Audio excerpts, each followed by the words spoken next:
ঈদুল আজহা উপলক্ষে 4টি বিষয় আমাদেরকে সতর্ক থাকতে হবে, সেগুলোর জন্য আমাদের দ্বারা কোনো অবস্থাতেই না হয়। তার ভিতরে প্রথম বিষয়টি হলো, আমরা অনেকেই মনে করি ঈদের দিনে কবর জিয়ারত করা সুন্নাহ। এই ধারণা থেকে আমাদেরকে বেরিয়ে আসতে হবে। হ্যাঁ, আপনার ঈদের দিনে আপনার বাবা মার কথা, আত্মীয় স্বজনের কথা, আপনার কোনো মুরব্বির কথা, বন্ধুবান্ধবের কথা মনে হলো তিনি মরে গেছেন বা তিনি মৃত্যুবরণ করেছেন, তাকে আপনি স্মরণ করেছেন বা তার কথা আপনার স্মরণ হয়েছে, আপনার খারাপ লেগেছে, তাই তার কবর জিয়ারত করেছেন, এটা ভিন্ন কথা।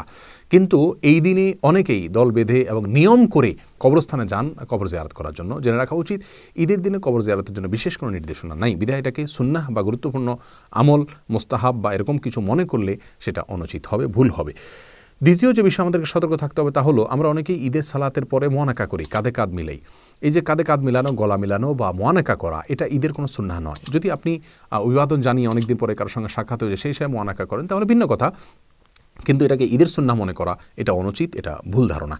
3 নম্বর যে বিষয়ে সাবধান করবো তা হলো, ঈদের দিনে সিয়াম পালন করা বা রোজা রাখা হারাম, জায়েজ নাই, কোনো অবস্থাতে এটা করা যাবে না। এই দিনে আনন্দ প্রকাশ করতে হবে, সেই জন্য খানা গ্রহণ করতে হবে, খাদ্য গ্রহণ করতে হবে এবং সিয়াম পালন করা, রোজা রাখা যাবে না।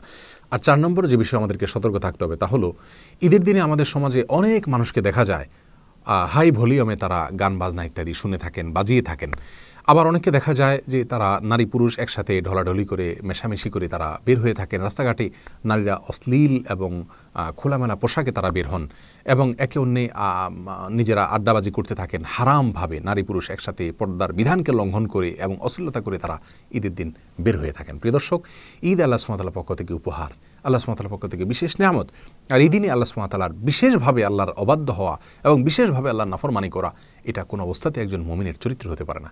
বিধায় ঈদের দিনে গান বাদ্য ইত্যাদি বাজানো, অশ্লীল পোশাক পরে বের হওয়া, নারী পুরুষ একসাথে ঢলাঢলি করা, মেলামেশি করা এবং পর্দার বিধানকে লঙ্ঘন করা, যেটা অন্য সময় আমরা অনেকে করি না অথচ ঈদের দিন করে থাকি, এটা থেকে আমাদেরকে বেরিয়ে আসতে হবে। এই অসুস্থ কালচার থেকে, এই অসুস্থ চেতনা থেকে, অসুস্থ সংস্কৃতি থেকে, এই বদভ্যাস থেকে আমাদেরকে বেরিয়ে আসতে হবে এবং আল্লাহর জন্য আমাদের প্রত্যেককে আমাদের ঈদগুলোকে পবিত্রতার সাথে আমাদের পালন করতে হবে।